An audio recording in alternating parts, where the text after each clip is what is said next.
Como vai? Como foi a sua semana? Estamos juntos mais uma vez e vamos estudar a Bíblia, a Palavra de Deus. Antes, porém, nós vamos orar. Querido Deus, abençoa-nos e orienta-nos no estudo da Tua Palavra. Cada um dos Teus filhos que acompanha esse estudo, que possa ser enriquecido com os ensinamentos da Tua Palavra. Em nome de Jesus. Amém. Muito bem, nós estamos estudando ainda as cartas de Paulo aos Tessalonicenses, estamos na segunda carta. Eu disse que hoje nós estaríamos observando um texto do pastor Darcy Duzilek, da editora Horizontal, que ainda vai nos trazer alguns subsídios dentro da segunda carta do apóstolo Paulo aos Tessalonicenses, especificamente contextualizando o assunto, o que tem para nós no dia de hoje essa segunda carta. Quero lembrar algumas coisas que nós já dissemos anteriormente. Por exemplo, que as cartas foram escritas quando o apóstolo Paulo estava lá em Corinto, provavelmente no ano 50 e 51 depois de Cristo, uma carta próxima a outra, porque houve uma necessidade de esclarecer as pessoas, talvez alguns meses entre a primeira e a segunda carta. O apóstolo Paulo, ao escrever a segunda carta, que foi semelhante à primeira carta, ele escreve encorajando a igreja a respeito da perseguição. Procurou corrigir também alguns erros de interpretação a respeito do retorno do Senhor. Lembra-se? Ele também, nesta carta, ele exorta a igreja a permanecer firme em todas as coisas. E a ênfase permanece em torno da volta de Jesus Cristo. Ele vai se reunir com a igreja, ele vai estar junto com o povo de Deus e os ímpios serão julgados.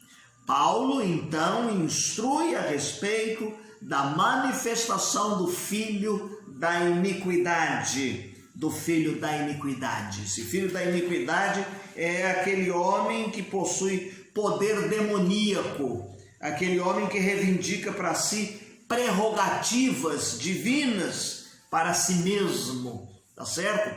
Nós chamaríamos esse homem de iniquidade como aquele que vem e quer tirar o poder em torno de Jesus Cristo. Que mensagens nós temos aqui para o dia de hoje, para esse tempo, nesta segunda carta de Paulo aos Tessalonicenses? A primeira, reforçando aqui, é a respeito da perseguição e o sofrimento. Não devem nos afastar do Senhor. Pelo contrário, devem ser vistos como um recurso para dependermos mais do poder de Deus e da força que vem de Deus nas nossas vidas. Dificuldades e crises os crentes, os cristãos de todas as épocas enfrentaram e nós também temos e enfrentamos hoje.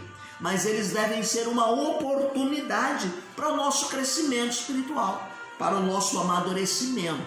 Jesus foi muito honesto com relação a isso quando ele disse: no mundo tereis aflições, mas tende bom ânimo, eu venci o mundo. A outra mensagem que cai para nós hoje é a respeito da escatologia. Ela não deve ser usada com fins especulativos sobre a volta de Jesus. Há muita especulação sobre a volta do Senhor. Aliás, o Senhor Jesus já havia prevenido, dizendo que muitos iriam ei-lo aqui, ei-lo ali, ei-lo acolá. Mas nós devemos tirar aqui pelo menos 3 mensagens nesse momento de escatologia. Primeiro, deve servir como uma advertência. Advertência para que nos aprontemos para o encontro com o Senhor. Lembram-se da parábola das virgens, das prudentes e das loucas? Que despreocuparam-se 5 delas com o azeite, na hora que o noivo chegou, elas já não tinham mais o azeite porque ficaram tão despreocupadas e desprovidas. Então, falar em escatologia deve ser uma forma que deve soar para nós como um preparo para esse encontro com o Senhor. Deve ser também como um estímulo para nos mantermos fiéis, cada vez mais firmes, sabendo que ao fim o poder, a justiça, a verdade do Senhor prevalecerão sobre todas as forças do mal. Falar em escatologia não deve servir como meio especulativo, mas, meus queridos irmãos, como uma mensagem de urgência. Sairmos e anunciarmos o Evangelho para aquelas pessoas que não conhecem a Cristo, a fim de que elas também se aprontem para o dia do Senhor. Uma terceira coisa, quando nós lemos as cartas de Paulo aos Tessalonicenses e trazemos essa mensagem para hoje, é a respeito das confusões e rebeliões que crescem aí no mundo cada vez mais. E as palavras do texto dão-nos a entender que por trás está o homem da iniquidade. Então nós temos que analisar os movimentos com cautela antes de nós estabelecermos um juízo. Há muitas reivindicações na sociedade, há muitos movimentos reivindicatórios, alguns legítimos e outros ilegítimos, alguns que falam de justiça, outros de pessoas sendo injustiçadas. Não deve ser diferente também esse assunto entre nós. Nós precisamos olhar as pessoas que estão anunciando se verdadeiramente é por uma causa nobre ou se por trás não está a manifestação da iniquidade. Quarto, trazendo essa mensagem para hoje, a manifestação do ministério da iniquidade vai tornar mais evidente a supremacia do poder de Deus. Quando o homem da iniquidade, o anticristo, se manifestar na história dos seres humanos, diz-nos a Bíblia que ele vai ser destruído. Sabe como? Diz-nos aqui, capítulo 2, verso de número 8, que será com o sopro da sua boca, Jesus Cristo haverá de destruir o anticristo. Logo, não há razão, meu querido, para nós termos temor, para os crentes ficarem desfalecidos, mas esperarmos confiantes a volta de Jesus. Há mais duas coisas que eu quero enfatizar aqui, trazendo essa mensagem para nós hoje. A igreja deve procurar se fortalecer no conhecimento da palavra de Deus. Somente dessa forma. Em quinto lugar, é que nós vamos nos livrar de não incorrermos, de não cairmos em erros de interpretações fantasiosas. Há muitas fantasias teológico-místicas por aí. E no início desse terceiro milênio, durante esse comecinho, é preciso que nós estejamos olhando, voltados os olhos para Jesus Cristo, que é a rocha. Ele mesmo disse que no final dos tempos se multiplicariam muitos e que enganariam até os seus. Lendo a Bíblia, estudando a Bíblia, perseverando no entendimento dela, nós vamos perceber os sinais e ficarmos fiéis aos ensinos da palavra de Deus. Em sexto e último lugar, trazer para hoje Tessalonicenses é nós estarmos olhando à procura das coisas espetaculares, porque elas querem seduzir e enganar a muitos. Há muita gente andando de um lado para o outro, procurando sinais e maravilhas.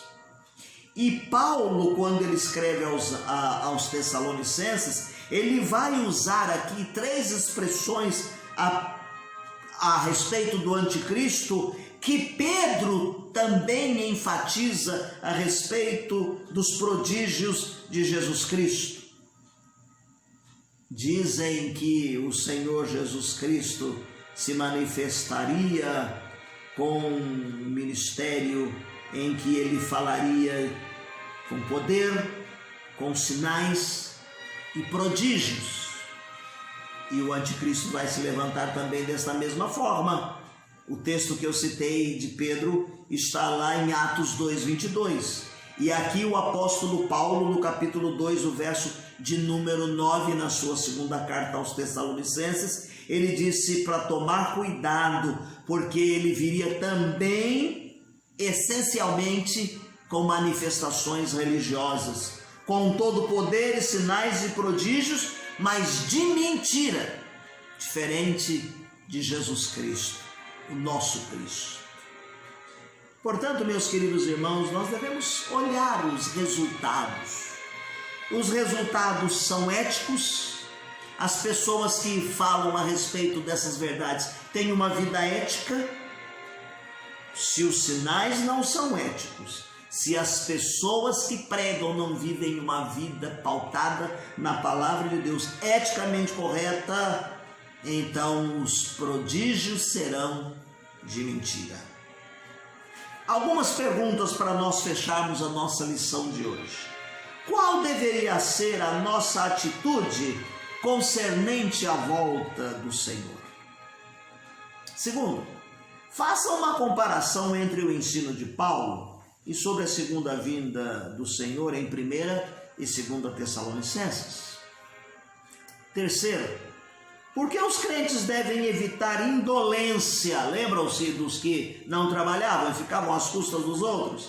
Então aqui vem uma pergunta: por que os cristãos devem evitar a indolência em sua expectativa da volta do Senhor? Qual a relevância, em quarto lugar, do ensino de Paulo sobre a volta de Cristo para o ministério pastoral e de evangelização nos dias de hoje? Quinto, quais são as implicações para a ética cristã do ensino de Paulo sobre a volta de Cristo? Gostou? Então detenha-se lendo calmamente aí, debruce-se nas cartas de Paulo aos Tessalonicenses, enriqueça o seu conhecimento e a sua maturidade e o seu fortalecimento em torno da palavra de Deus e da volta de Cristo. No nosso próximo encontro, nós vamos entrar na carta de Paulo a Timóteo, na sua primeira carta. Nós vamos continuar usando o mesmo material do pastor Darcy do Zilek, e você deve ler o capítulo 3 de 1 Timóteo, tá bom? O versículo-chave será 1 Timóteo 3,15, e o tema será de pastor para pastor. Aí no finalzinho da nossa lição vai aparecer os textos para a sua leitura diária. Eles estão fora de Timóteo, talvez 1 ou 2. É importante que o irmão copie e faça a sua leitura diária. Também não deixe de fazer aquela leitura dentro do formulário que a igreja está propondo, ler a Bíblia toda em 1 ano, está certo?